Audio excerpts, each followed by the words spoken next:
નમસ્તે સ્ટુડન્ટ્સ. ગયા લેક્ચરમાં આપણે રેક્ટિફાયર પરિપથોમાં અર્ધ તરંગ રેક્ટિફાયરનો અભ્યાસ કર્યો છે. આજે આપણે એનો સેકન્ડ પાર્ટ કે જે ફૂલ વેવ રેક્ટિફાયર આપણે કહીએ છીએ, પૂર્ણ તરંગ રેક્ટિફાયર, એનો અભ્યાસ કરવાના છીએ. અને છેલ્લે આપણે એવું જોશું કે રેક્ટિફાય થયેલો જે આઉટપુટ છે, રેક્ટિફાયરનું જે આઉટપુટ મળે છે એ શુદ્ધ ડીસી હોતું નથી. તો એને ફેરવવા માટે, એટલે કે એને ડીસીમાં ફેરવવા માટે, પ્યોર ડીસીમાં આપણે ફિલ્ટર પરિપથો લગાડવા પડે કે જેમાં કેપેસિટરનો ઉપયોગ થાય. તો એ છેલ્લે જે છે એ આપણે ફિલ્ટર પરિપથોની પણ ચર્ચા કરીશું. તો તમે જાણો છો એમ, રેક્ટિફાયર એટલે એવું સાધન કે જે એસી વોલ્ટેજ કે પ્રવાહને ડીસી વોલ્ટેજ કે પ્રવાહમાં ફેરવી શકે. તો આજનો ટોપિક તમે લખજો, એ છે પૂર્ણ તરંગ એટલે કે ફૂલ વેવ રેક્ટિફાયર. પૂર્ણ તરંગ એટલે કે ફૂલ વેવ રેક્ટિફાયર. હવે ગયા વખતે આપણે તમને થોડી તો માહિતી મળી ગઈ હશે કે અર્ધ તરંગ રેક્ટિફાયર એટલે એવું રેક્ટિફાયર કે જેમાં એક સંપૂર્ણ સાયકલ આપણે લઈએ એસી વોલ્ટેજનું, તો એમાંથી અડધા વોલ્ટેજને એ ડીસીમાં ફેરવી નાખે અથવા તો એક દિશામાં કરી નાખે. સમગ્ર વોલ્ટેજનું સાયકલ જે છે એને ડીસીમાં ફેરવતું નથી. પણ નામ પરથી જ એવું ખબર પડે પહેલા જ કે પૂર્ણ તરંગ રેક્ટિફાયર છે એ જે ઇનપુટ સિગ્નલ છે એના સમગ્ર સાયકલને એક દિશામાં એટલે કે ડીસીમાં ફેરવી શકે. તો એ કેવી રીતે કામ કરે છે અને કયું ટ્રાન્સફોર્મર એમાં વપરાય અને કેટલા ડાયોડ વપરાય, એની પરિપથ દોરી અને આપણે ચર્ચા કરીએ. તો હું અર્ધ તરંગમાં આપણે ડિટેલમાં ચર્ચા કરી છે, એટલે પૂર્ણ તરંગમાં હું પેલા પરિપથથી ટોપિકની શરૂઆત કરું છું. પહેલો પોઈન્ટ એ છે પરિપથ. એમાં એક ટ્રાન્સફોર્મરનો ઉપયોગ કરશું કે જે સ્ટેપ ડાઉન પ્રકારનું ટ્રાન્સફોર્મર હોય. આ એનો પરિપથ સંકેત છે. હવે આ જે ટ્રાન્સફોર્મર છે એ ટ્રાન્સફોર્મરને આપણે કહીએ છીએ સેન્ટર ટેપ ટ્રાન્સફોર્મર. હવે સેન્ટર ટેપ ટ્રાન્સફોર્મર જે છે એની ખાસિયત એ છે કે એના ઇનપુટને બે છેડા હોય, જેમ કે આ એક છેડો છે અને આ બીજો છેડો છે. પણ આઉટપુટમાં ત્રણ છેડા હોય, એક આ છેડો, એક આ છેડો અને એક છેડો અહીંયા વચ્ચેથી કાઢેલો હોય. એને સેન્ટર ટેપ એટલે બરાબર સેન્ટરમાંથી કાઢેલો છેડો, એને આપણે સીટી એવું કહેશું. એટલે આ જે છે એ સેન્ટર ટેપ એવું ટ્રાન્સફોર્મર કહેવાય. ઇનપુટમાં આપણે ગયા વખતે જેમ જોયું હતું એમ એસી સિગ્નલ લગાડશું અને આપણે કહેશું ઇનપુટ એસી વોલ્ટેજ કે કરંટ, જે કહો એ. હવે આમાં આ જે સેકન્ડરી કોઇલ છે, આને આપણે તમને યાદ હોય તો પ્રાથમિક ગૂંચળું પ્રાઇમરી કીધું હતું, અને આપણે સેકન્ડરી ગૂંચળું એસ એવું કીધું હતું. સેકન્ડરી સાથે આપણે સેન્ટર ટેપ કરેલું છે. હવે એમાં બંને છેડાઓ એટલે આ છેડો અને આ છેડો બંને સાથે આપણે એક એક ડાયોડ લગાડશું. એટલે આ જે છે એ ડાયોડ D1 કહીએ, સોરી, અને અહીંયા જે છે એ સેમ બીજો ડાયોડ એ જ રીતે લગાડવાનો છે. એટલે આ બે ડાયોડ થયા. આ ડાયોડને આપણે D1 કહીએ, આ ડાયોડને D2 કહીએ, અને તમને યાદ હોય તો આપણે આને A કીધું હતું, આ છેડાને આપણે B કીધું છે, વચ્ચેનો છે ને C કરતા આપણે CT એવું નામ આપીએ. તો એની સાથે ડાયોડ D1 અને D2 બંને લગાડવામાં આવ્યા છે. હવે આ જે છે D1 D2 નું કોમ્બિનેશન, આ છેડો ત્યાંથી અને સેન્ટર ટેપ, અને આપણે આમ બતાવશું,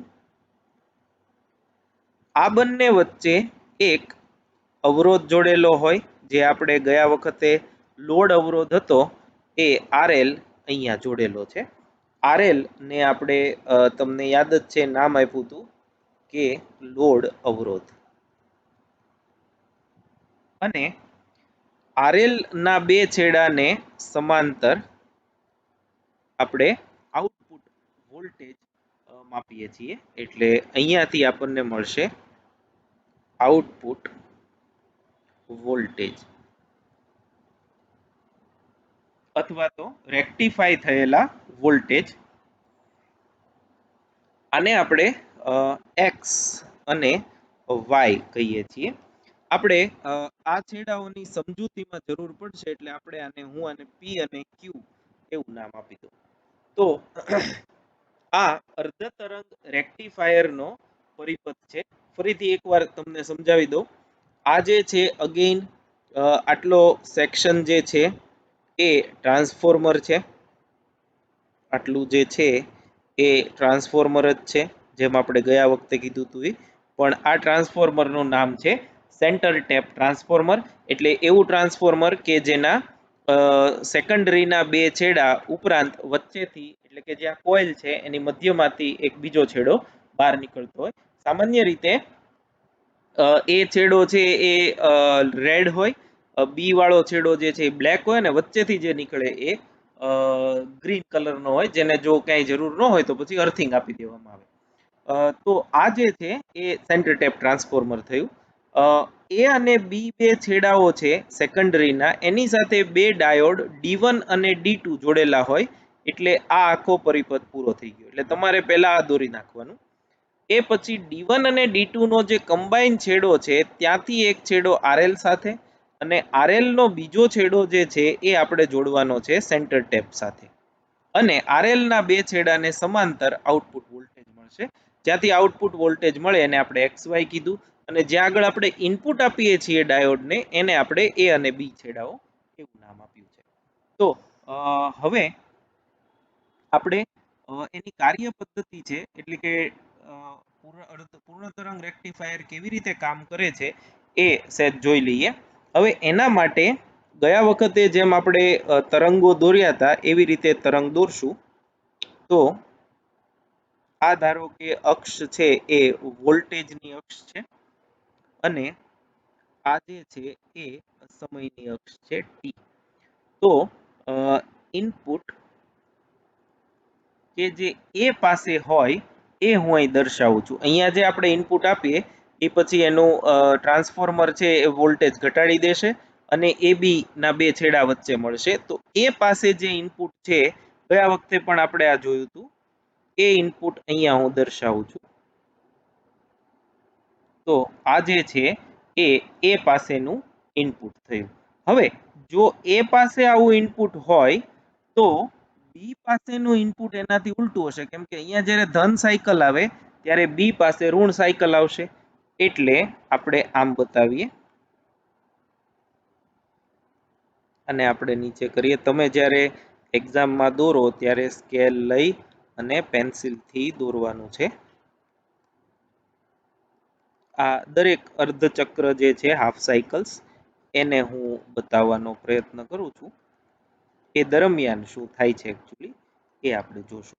તો એ પાસેનું ઇનપુટ જો આમ હોય તો બી પાસેનું ઇનપુટ જે છે એ એનાથી ઉલટું હશે. અહીંયા ધન સાયકલ હોય તો અહીંયા ઋણ સાયકલ હશે, ત્યારે અહીંયા ઋણ સાયકલ હોય ત્યારે અહીંયા ધન સાયકલ હશે. એવી રીતે આ જે છે એને આપણે કહીશું ઇનપુટ, પણ ક્યાં? બી છેડા પાસે. એને તમે ધ્યાનમાં લો તો પણ વાંધો નથી, અને ધ્યાનમાં ન લ્યો તો પણ વાંધો નથી. અહીં આગળ આપણે આઉટપુટ મેળવશું. આઉટપુટ એક્સ વાય વચ્ચે, એટલે કે આરએલ ના બે છેડા વચ્ચેનું આઉટપુટ. હવે બરાબર તમે અહીં મારી સાથે ધ્યાન આપજો કેવી રીતે આ પરિપથ આખો કામ કરે છે. હવે ધારો કે કોઈ એક સમયે, એટલે કે આટલો સમયગાળો આપણે લઈએ, તો આ વોલ્ટેજ એ પાસે આવ્યા, ઇનપુટ એ છે તો આ પોઝિટિવ છે, એટલે એ છેડો પોઝિટિવ થયો. અને એ વખતે બી ના વોલ્ટેજ છે એ નેગેટિવ છે, એટલે બી છેડો એ ની સાપેક્ષે ઋણ થયો. તો હવે જુઓ તમે, પોઝિટિવ ડાયોડ D1 ના આ P અને આ N, એવી રીતે આનો P અને આ N છે. તો D1 નો P, D1 ડાયોડનો P પ્રકારનો અર્ધવાહક એ સાથે, એટલે કે પોઝિટિવ છેડા સાથે જોડાયેલો છે, એટલે એ ફોરવર્ડ બાયસમાં છે એમ કહેવાય. અને D2 ડાયોડનો P પ્રકારનો અર્ધવાહક B સાથે, એટલે કે નેગેટિવ સાથે છે, એટલે એ ડાયોડ રિવર્સ બાયસમાં છે એમ કહેવાય. એટલે આપણે આમ અહીંયા લખી શકીએ, જ્યારે એ પાસેના વોલ્ટેજ ધન હોય ત્યારે D1 એ ફોરવર્ડ બાયસ, D1 એ ફોરવર્ડ બાયસ, અને એ જ વખતે D2 છે એ રિવર્સ બાયસ હોય છે. તો એ પાસેના વોલ્ટેજ ધન હોય ત્યારે D1 ડાયોડ ફોરવર્ડ બાયસમાં હોય અને D2 ડાયોડ જે છે એ રિવર્સ બાયસમાં હોય. હવે તમે જાણો છો કે ફોરવર્ડ બાયસમાં RDF લખવું, ફોરવર્ડ બાયસનો ડાયનેમિક રેઝિસ્ટન્સ આદર્શ ડાયોડ માટે નિયરલી ઇક્વલ ટુ 0, અને રિવર્સ બાયસ માટે RD રિવર્સમાં નિયરલી ઇક્વલ ટુ ઇન્ફાઇનાઇટ હોય. ઇન્ફાઇનાઇટ નો મતલબ આપણે એવું કરશું કે અહીંથી પ્રવાહ વહેતો જ નથી. બરોબર છે? તો હવે જુઓ બરાબર, અહીંયાથી પ્રવાહ નીકળે એ પાસેથી, D1 ડાયોડ ફોરવર્ડ બાયસમાં છે, એટલે D1 માંથી પસાર થઈ P પાસે પહોંચે, P પાસેથી અહીંયા પહોંચે. હવે તમે જુઓ છો એમ આ જે છે એ જંકશન પોઈન્ટ છે. ધારો કે આપણે એને કંઈક નામ આપી દઈએ, અને આપણે નામ આપ્યું છે ધારો કે N. તો N પાસે પહોંચે એટલે એ તો જંકશન પોઈન્ટ છે, ત્યાંથી પ્રવાહ આમ જાય. કિર્ચોફના નિયમો હવે તમે ભણી ગયા છો, તો અહીંથી પ્રવાહનું વિભાજન થવું જોઈએ. અમુક પ્રવાહ છે આમ X તરફ જાય, અમુક પ્રવાહ છે આમ Q તરફ જાય, પણ આ ડાયોડ જે છે એ રિવર્સ બાયસમાં હોવાથી એનો અવરોધ અનંત છે, એટલે અહીંથી તો પ્રવાહ B સુધી જઈ નથી શકવાનો, એટલે આ તરફ પ્રવાહ જશે જ નહીં. એટલે બધો પ્રવાહ જે છે એ આ બાજુ જશે. ત્યાંથી પ્રવાહ જે છે એ RL માં થાય, RL માં થઈ અને B પાસે આવશે આમ, અને ત્યાં થઈ CT માં થઈ અને A માં પાછો આવશે. તો તમે જુઓ છો એમ આ સ્થિતિમાં પ્રવાહ A ત્યાંથી D1, ત્યાંથી P, ત્યાંથી RL, ત્યાંથી CT, ત્યાંથી તમે જોજો અહીંયા CT, ત્યાંથી A માર્ગે વહે છે. એટલે ટૂંકમાં RL માંથી પ્રવાહ પસાર થયો એ તમે જોઈ શકો છો. એટલે RL ના બે છેડા વચ્ચે તમને વોલ્ટેજ મળશે. એટલે આ સ્થિતિમાં તમને આઉટપુટ વોલ્ટેજ મળ્યા. બરાબર? આ પહેલું અર્ધચક્ર જે છે એ કેવી રીતે કામ કરે એ આપણે જોયું. હવે નેક્સ્ટ જોઈએ આનાથી ઊંધું બીજો પોઈન્ટ. જ્યારે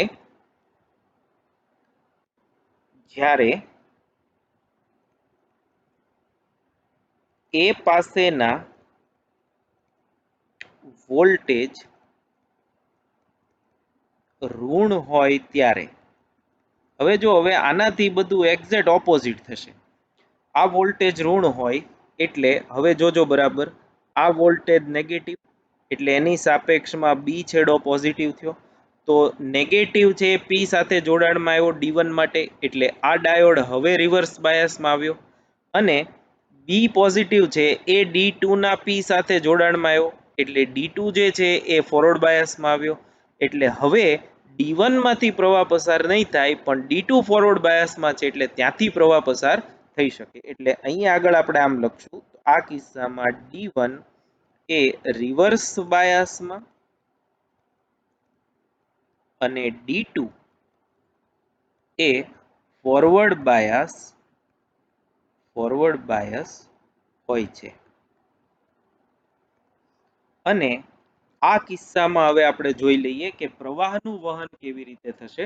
હવે હું આ બીજી માર્કરથી બતાવું છું. બી થી આપણે શરૂ કર્યું, તો બી થી આગળ વધ્યા.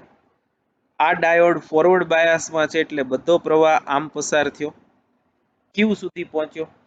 ક્યુ થી નીકળી અને એન સુધી પહોંચ્યો.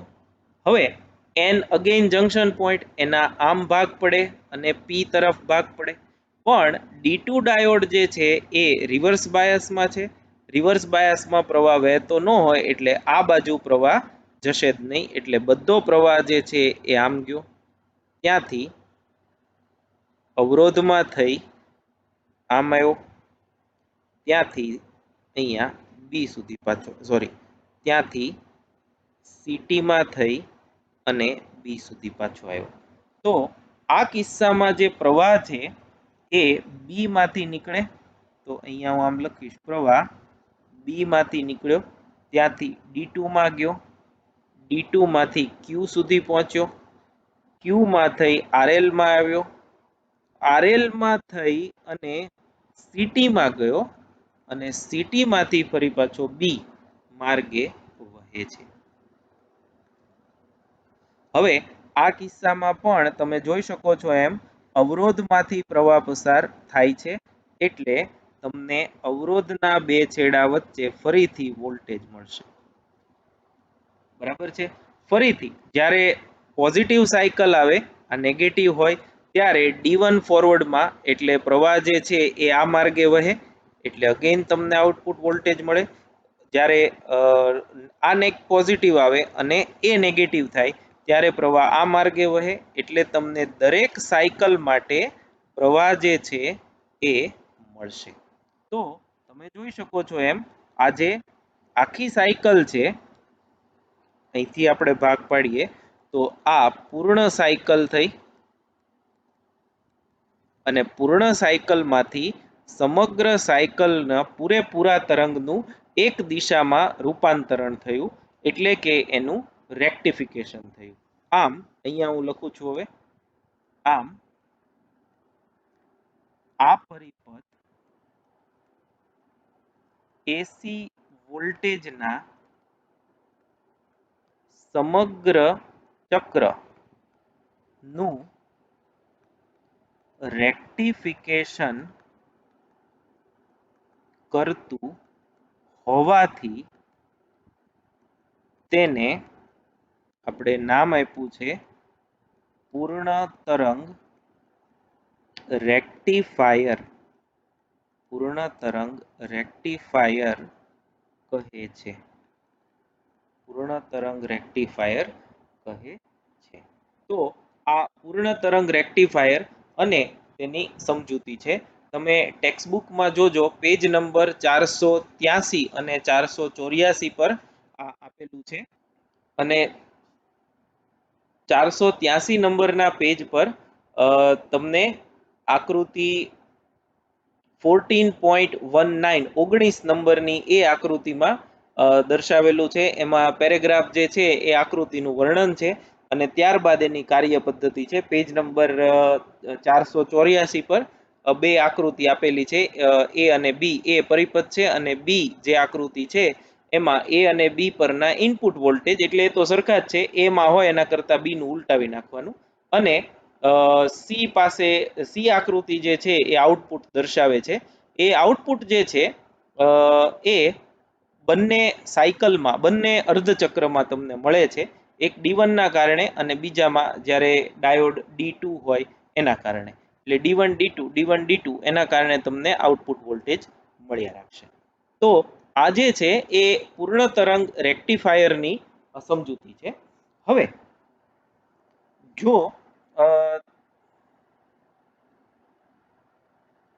વધારે થોડું ડિટેલમાં આપણે જઈએ તો ડીસી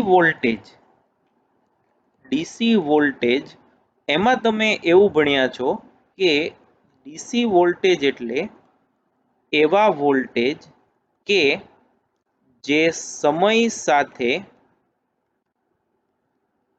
ન બદલાતા હોય, સમય સાથે ન બદલાતા હોય એવા વોલ્ટેજને આપણે ડીસી કહીએ. તો અહીંયા મેં ગ્રાફ દોરેલો જ છે એટલે હું બીજો એક ગ્રાફ દોરી શકું. આ ધારો કે વોલ્ટેજ છે અને અહીંયા સમય છે. તો આપણી જાણકારી મુજબ જો આઉટપુટ વોલ્ટેજ આવા હોય એટલે કે ગમે તે સમયે વોલ્ટેજનું મૂલ્ય આ મળ્યું V જેટલું, તો આ વોલ્ટેજ જે છે એને આપણે ડીસી વોલ્ટેજ કહીએ છીએ. હવે તમે આને અને આને કમ્પેર કરો, અથવા તો અર્ધ તરંગ રેક્ટિફાયર હોય તો આ સેક્શન ન હોય, તો તમે જોઈ શકો છો કે આખા વોલ્ટેજમાં હજુ આટલો પોર્શન તો દોલન થાય છે એમ દર્શાવે છે. ખાલી ધારો કે આ મેક્સિમમ વોલ્ટેજ છે, તો આ મેક્સિમમ વોલ્ટેજ જે મળ્યા એ આપણા ડીસી વોલ્ટેજ થયા. એટલે આટલા આટલા આ જે મેં કટ દર્શાવ્યા છે આ બધા ડીસી વોલ્ટેજ છે. તો અહીંયા જે આઉટપુટ મળે એ આઉટપુટ છે એ સ્થાયી નથી હોતું, એટલે કે પ્યોર ડીસી, જેને આપણે શુદ્ધ ડીસી કહીએ છીએ, એવા તમને આઉટપુટ મળતા નથી. એવો આઉટપુટ મળે છે કે જેમાં એસી ના ઘટકો ભળેલા હોય છે. એટલે આપણે આમ લખશું, અહીંયા નીચે લખું છું,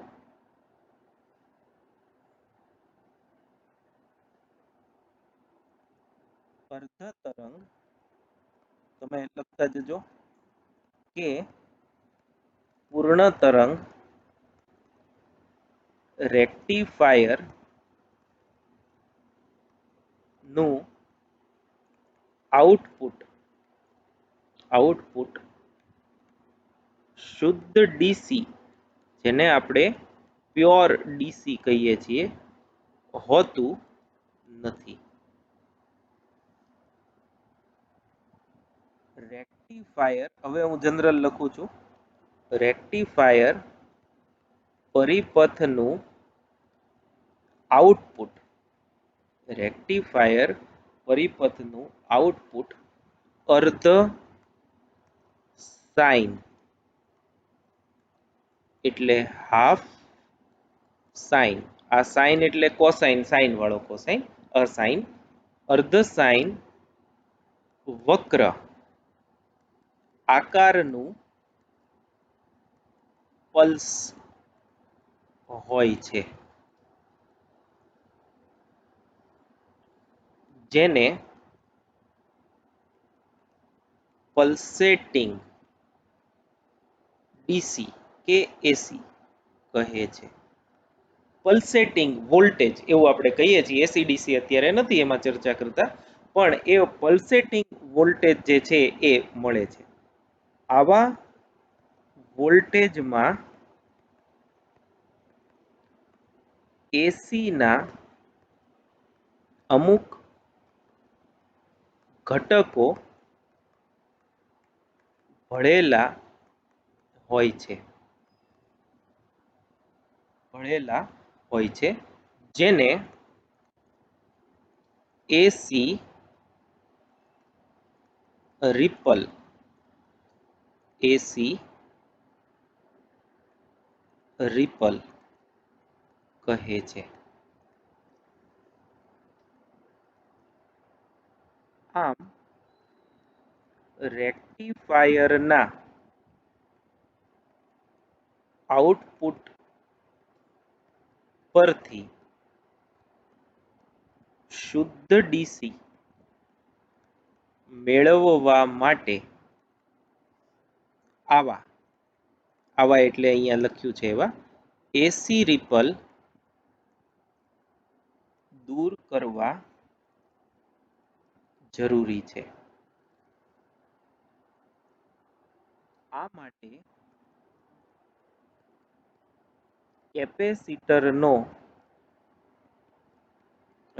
કે ઇન્ડક્ટરનો બે વપરાય છે, પણ આપણે અત્યારે ખાલી કેપેસિટર જ ભણવામાં આવે છે, એટલે આપણે ખાલી કેપેસિટરની જ ચર્ચા કરશું.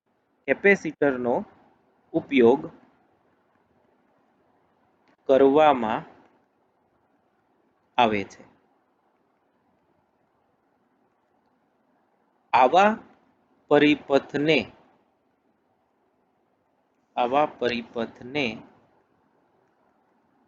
ફિલ્ટર પરિપથ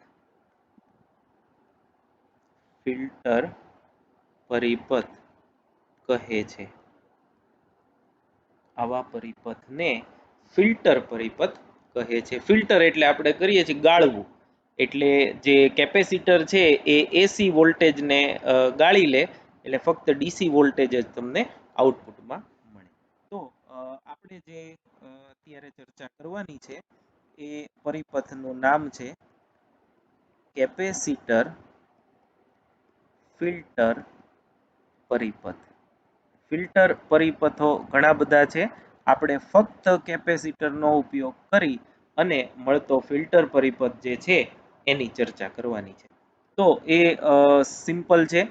આપણે એને સાંકેતિક રીતે આમ બતાવશું. આને લાઈન ડાયાગ્રામ કહેવાય. પરિપથ તો આપણે નહીં કહીએ, પણ રેખાચિત્ર. અહીંયા જે છે આ કોઈ એક પ્રકારનું રેક્ટિફાયર છે. રેક્ટિફાયર અત્યારે આપણે બે ભણીએ છીએ, આગળ જતા તમે એક 4 ડાયોડની મદદથી બ્રિજ બનાવવાનો, એને બ્રિજ રેક્ટિફાયર એવું કહેવાય. જેમ તમે વિસ્ટન બ્રિજ ભણ્યા છો એવી રીતે 4 ડાયોડની મદદથી રેક્ટિફાયર બને, અને બ્રિજ રેક્ટિફાયર કહેવાય, જેનું આઉટપુટ જે છે એ વધારે આના કરતાં સારું હોય. એટલે એવા કોઈ પણ રેક્ટિફાયર પરિપથ જે છે એનો તમે ઉપયોગ અહીંયા કરી શકો. અહીંયા આગળ આપણે આપીએ છીએ એ છે ઇનપુટ એસી વોલ્ટેજ, અને રેક્ટિફાયરના બે છેડા આપણે સામાન્ય રીતે આને એ અને બી કીધું બંને ડાયાગ્રામમાં, એટલે હું અહીંયા લખું છું. તો અહીંયા જે આઉટપુટ મળે એ આઉટપુટ અહીંયા જે આપણે દર્શાવેલું છે ઉપર, આવું આઉટપુટ હશે. ક્યાં તો અડધું હશે અથવા તો પૂર્ણ તરંગ હોય તો આવું આઉટપુટ હશે, જેને આપણે ત્રુટક એસી કે ડીસી એવું કહેશું એને, અથવા તો રિપલ ડીસી એવું કહેવાય, અથવા તો આપણે આગળ કીધું છે પલ્સેટિંગ ડીસી એવું પણ કહેવાય. તો આ જે છે એ આઉટપુટ અહીં મળશે.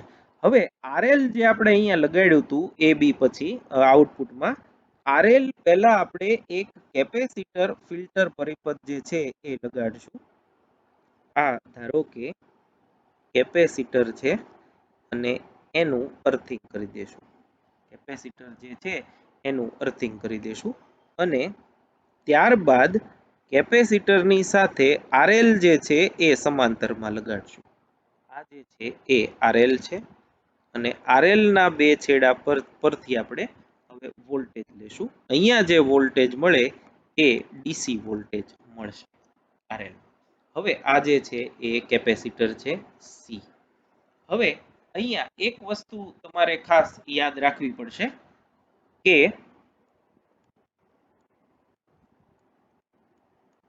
કેપેસિટર જે છે એને આપણે એસી વોલ્ટેજ પસાર થવા દે અને ડીસી વોલ્ટેજ પસાર નહીં થવા દે, અથવા તો ડીસી ને બ્લોક કરે. કેપેસિટર જે છે એ આપણે એવું જોયું છે કે કેપેસિટર માંથી પ્રવાહ ન વહે, કેમ કે આમદમ તમે વિચારો તો બહુ સ્વાભાવિક છે કે કેપેસિટરમાં બે પ્લેટ વચ્ચે કોઈ જોડાણ હોતું નથી, અને જો આપણે ડાઇલેક્ટ્રિક થી ભરી દઈએ તો એ પણ અવાહક છે. એટલે પ્રવાહ જે છે એ કેપેસિટરની એક પ્લેટમાંથી બીજી પ્લેટમાં જઈ શકતો નથી. એ પ્રવાહ એટલે ડીસી પ્રવાહ. પણ એસી પ્રવાહ જે છે એ કેપેસિટરમાંથી પસાર થઈ શકે છે. તો એવો ખાસ કેપેસિટર વાળો, ફક્ત ઇન્ડક્ટર વાળા એવા બધા પરિપથો જે છે એ તમે 7મા પ્રકરણમાં વિસ્તારપૂર્વક ભણશો. ત્યાં એવું પણ ભણશો કે શા માટે કેપેસિટર છે ડીસી ને બ્લોક કરે છે અને એસી ને પસાર થવા દે છે.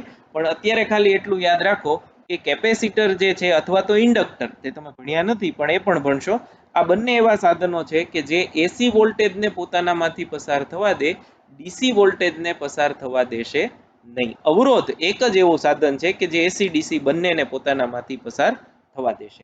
તો હવે આપણે આનું કાર્ય પદ્ધતિ સમજી લઈએ. તો અહીંયા જે આઈ મળે, કરંટ જે મળ્યો, એ કરંટ જે છે એમાં આઈ એસી પણ હશે વત્તા આઈ ડીસી પણ હશે. તમે વોલ્ટેજને પણ સમજી શકો, પર કરંટથી આપણે સમજવું સહેલું પડે એટલે હું એ તમને સમજાવું છું. તો હવે આ છેડા પાસે પલ્સેટિંગ કરંટ પહોંચ્યો કે જેમાં એસી ના ઘટકો પણ છે અને ડીસી ના ઘટકો પણ છે. હવે કેપેસિટર જે છે એ ડીસી જે કરંટ છે એને તો બ્લોક કરે છે, ડીસી ને તો પોતાનામાંથી પસાર થવા દેતો નથી, એટલે એસી વોલ્ટેજ જે છે એ આરામથી પસાર થઈ જશે. એસી વોલ્ટેજ જે છે એ કેપેસિટરમાંથી પસાર થાય, કેપેસિટરમાંથી પસાર થઈ અને એનું અર્થિંગ થઈ જશે. આ એસી કરંટ અહીંથી પસાર થઈ અને એનું અર્થિંગ થઈ ગયું, એટલે હવે અહીંયા જે વોલ્ટેજ આવ્યા, જે પેલા આઈ એસી ડીસી ભેગા હતા એની બદલે અહીંયા કયા આવશે? ખાલી આઈ ડીસી. અને એ આઈ ડીસી આરએલ માંથી પસાર થશે એટલે આઈ ડીસી ઇન્ટુ આરએલ મળે, જે તમને પ્યોર વોલ્ટેજ વીડીસી આઉટપુટમાં આપશે. એટલે ટૂંકમાં ગળણી જેવું કામ કરે. સી જે છે એ પોતાનામાંથી ડીસી ને નહીં પસાર થવા દે એટલે એ અહીંયા ને અહીંયા રહેશે, પણ એસી ને ગાળી નાખશે એટલે એસી વોલ્ટેજ છે કેપેસિટરમાંથી ગળાય એટલે ફિલ્ટર થઈ અને અર્થિંગ થઈ ગયું, એનું જમીનમાં જતા રહ્યા. ડીસી ત્યાં ત્યાં પડ્યા રહ્યા એટલે ડીસી કેપેસિટરમાંથી તો જઈ નથી શકવાના, એટલે બધા આગળ વધ્યા, અવરોધ એને પસાર થવા દેશે, ત્યાંથી થઈ અને આમ પાછા આવ્યા. એટલે આરએલ માંથી ફક્ત ડીસી પ્રવાહ જે છે એ જ પસાર થશે, એટલે એના બે છેડા વચ્ચેના વોલ્ટેજ જે છે એ પણ ડીસી મળશે.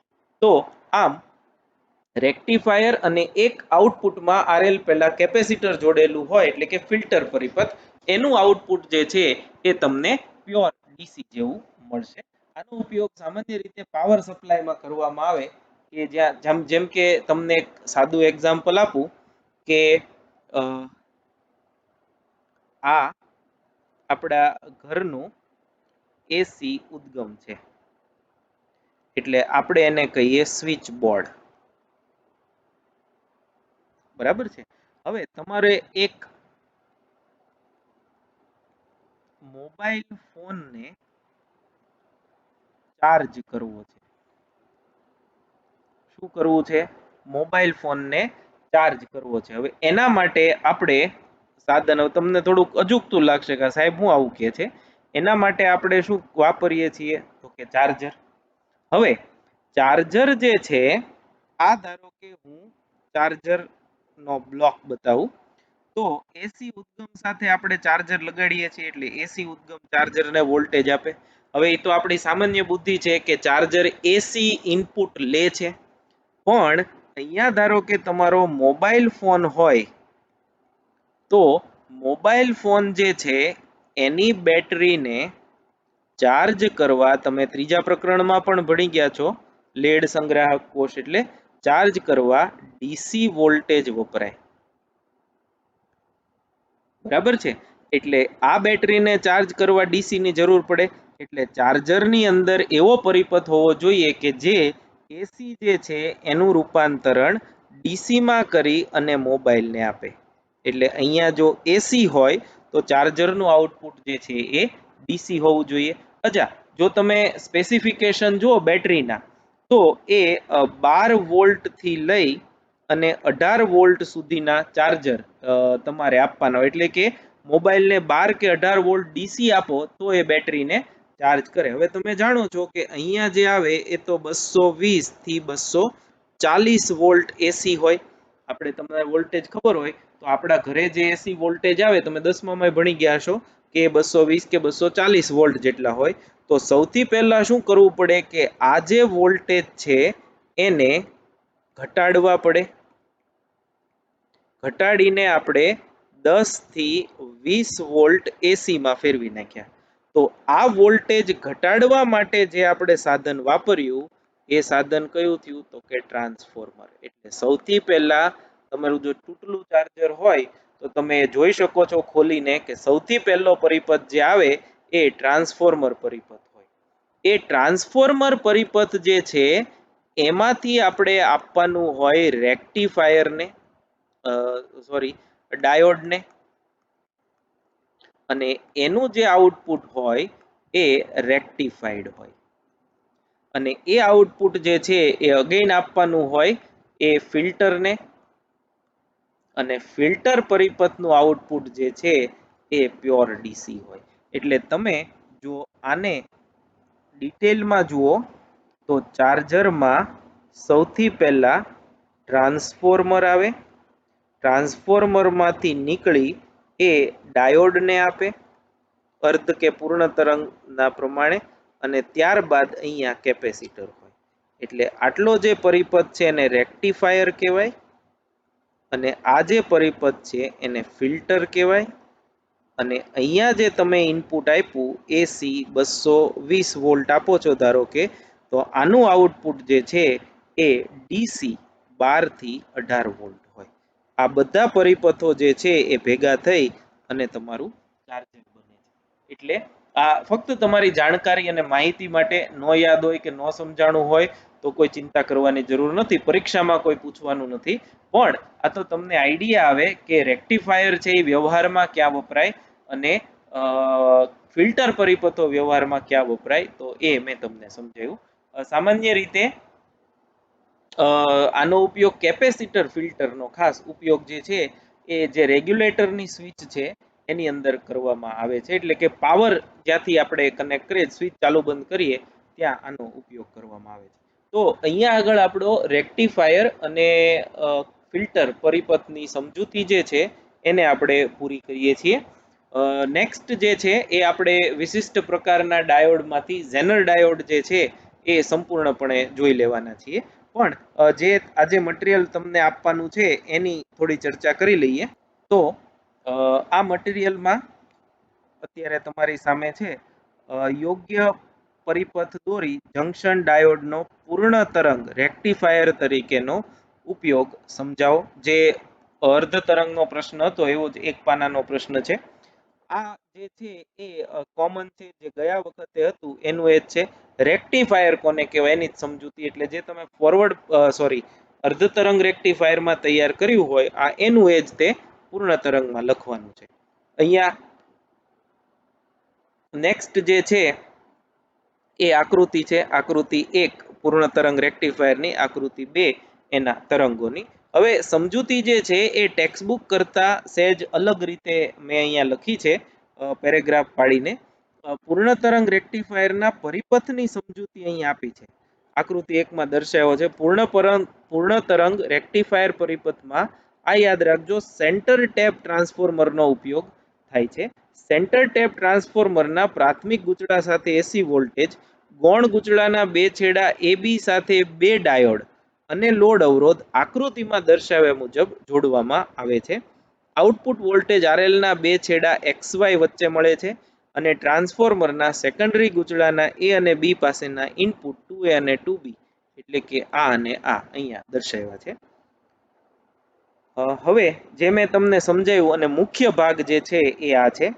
એ પાસેના ઇનપુટ વોલ્ટેજના ધન અર્ધચક્ર દરમિયાન D1 ફોરવર્ડમાં અને D2 રિવર્સમાં હોવાથી પ્રવાહ જે છે એ A થી D1, D1 થી P, P થી X, X થી Y, Y થી સેન્ટર ટેપ, સેન્ટર ટેપ થી A આ માર્ગે વહે છે. એટલે જુઓ તમે ફરીથી, પ્રવાહ A થી D, D1 થી P, X, Y, CT અને A આ માર્ગે વહે છે, અહીંયા જે આપણે બતાવ્યું છે. અને અવરોધમાંથી પ્રવાહ પસાર થયો એટલે એના બે છેડા વચ્ચેના આપણને આઉટપુટ વોલ્ટેજ જે છે એ મળી ગયા. હવે નેક્સ્ટ જે છે બીજું, એ પાસેના ઇનપુટ એસી વોલ્ટેજના ઋણ અર્ધચક્ર દરમિયાન D1 રિવર્સમાં અને D2 ફોરવર્ડ બાયસમાં આવે તો એ વખતે પ્રવાહ જે છે એ B માંથી નીકળે, D2 માં થઈ Q સુધી પહોંચે, Q પાથી X, X માંથી Y, Y માંથી સેન્ટર ટેપ માંથી B, આમ પ્રવાહ વહે. તો આ અર્ધચક્ર દરમિયાન B, D2, Q, X, Y, CT અને B માર્ગે વહે અને એ સ્થિતિમાં પણ RL માંથી પ્રવાહ વહે એટલે આ તમને આઉટપુટ મળે. એટલે દરેક ધન અર્ધચક્ર દરમિયાન આ આઉટપુટ મળે અને ઋણ અર્ધચક્ર દરમિયાન આ આઉટપુટ મળે. આમ એસી વોલ્ટેજના દરેક ધન અને ઋણ બંને અર્ધચક્ર દરમિયાન આઉટપુટ વોલ્ટેજ મળે છે. અને એવું હોવાથી આ રેક્ટિફાયરને આપણે પૂર્ણ તરંગ રેક્ટિફાયર એવું નામ આપ્યું છે. એના પછી કેપેસિટર ફિલ્ટર પરિપથ સમજાવો અથવા તો આકૃતિ દોરી પરિપથ દોરી સમજાવો. એમાં રેક્ટિફાયર પરિપથનો આઉટપુટ એક દિશામાં હોવા છતાં સ્થાયી નથી હોતો. આવા એસીને રિપલ એસી કહે છે. આવા ત્રુટક પલ્સ ધરાવતા વોલ્ટેજમાંથી સ્થાયી વોલ્ટેજ મેળવવા લોડ અવરોધ આરએલ સાથે કેપેસિટરને જોડવામાં આવે છે. આ કેપેસિટર વધારાના એસી રિપલને ફિલ્ટર કરી પ્યોર ડીસી વોલ્ટેજ આપે છે અને આવા પરિપથને તેથી ફિલ્ટર પરિપથ એવું કહે છે. આ જે છે એ ફિલ્ટર પરિપથની સમજૂતી છે. અહીંયા ફરીથી હું તમને સમજાવી દઉં. અહીંયાથી જે પ્રવાહ આવે એ આઈ, એમાં આઈ એસી હશે વત્તા આઈ ડીસી હશે. આમાંથી આઈ એસી ફક્ત કેપેસિટરમાંથી પસાર થઈ શકશે. આઈ ડીસી જે છે એ આમ જશે, એટલે અહીંયા લખ્યું જ છે આ ડીસી ઘટક આ બાજુ આવ્યા, એ આરએલ માંથી પસાર થશે. આ જે છે એ ડીસી પ્રવાહ છે, એટલે આરએલ ના બે છેડા વચ્ચે આઈડીએલ ઇન્ટુ આરએલ જેટલો વી મળશે અને આ જે વી છે ડીસી હશે. અહીંયા એકચ્યુઅલી એક કેપેસિટર સાથે અર્થિંગ લગાડેલું હોય એટલે અહીંયા એક અર્થિંગ છે, એટલે આઈ ડીસી જે છે આઈ એસી છે સોરી, એ સીધો જમીનમાં અર્થિંગમાં જતો રહેશે. અને એના જે સિગ્નલ્સ છે એ જ્યારે કેપેસિટર ચાર્જ થતું હોય ધન સાયકલ દરમિયાન ત્યારે વોલ્ટેજ વધીને આ થાય અને ડિસ્ચાર્જ થાય ત્યારે ઘટીને આ થાય. એ પહેલા જ બીજું સાયકલ આવે, એ પહેલા જ ત્રીજું સાયકલ આવે, એ પહેલા ચોથું સાયકલ આવે, એમ તમને લગભગ આ જે સળંગ રેખા જુઓ છો એ ઓલમોસ્ટ ડીસી લાઈન વોલ્ટેજ જેવી છે, એટલે આ તમને વીડીસી આપે. બાકીનું જે છે એ તમે વાંચી જજો, વાંચો એટલે તમને સમજાઈ જાય એવું છે. તો આજે આપણે પ્રકરણ 14 માં ડાયોડ ના ઉપયોગ પછી એટલે કે ફોરવર્ડ અને રિવર્સ બાયસ લાક્ષણિકતા પછી રેક્ટિફાયર નો ઉપયોગ જે છે એ બે લેક્ચરમાં આપણે અભ્યાસ કરી અને પૂરું કર્યું. ઘણી વખત એવું પણ પૂછે છે 2 માર્કના પ્રશ્નમાં કે અર્ધ તરંગ અને પૂર્ણ તરંગ રેક્ટિફાયરની ફક્ત પરિપથ દોરો. 1 માર્ક અર્ધ તરંગનો હોય, 1 માર્ક પૂર્ણ તરંગનો હોય, તો એ પણ પૂછાઈ શકે. અથવા તો ઇન્ડિવિડ્યુઅલ ક્વેશ્ચન જે છે એ પણ 2 કે 3 માર્કમાં તમને પૂછાઈ શકે. તો એ 14.7 ટોપિક જે છે આપણે અહીંયા પૂરો કરીએ છીએ, એ તમે વાંચી જજો પરીક્ષાની દ્રષ્ટિએ અને આગળના અભ્યાસની દ્રષ્ટિએ પણ અગત્યનું છે. Thank you very much.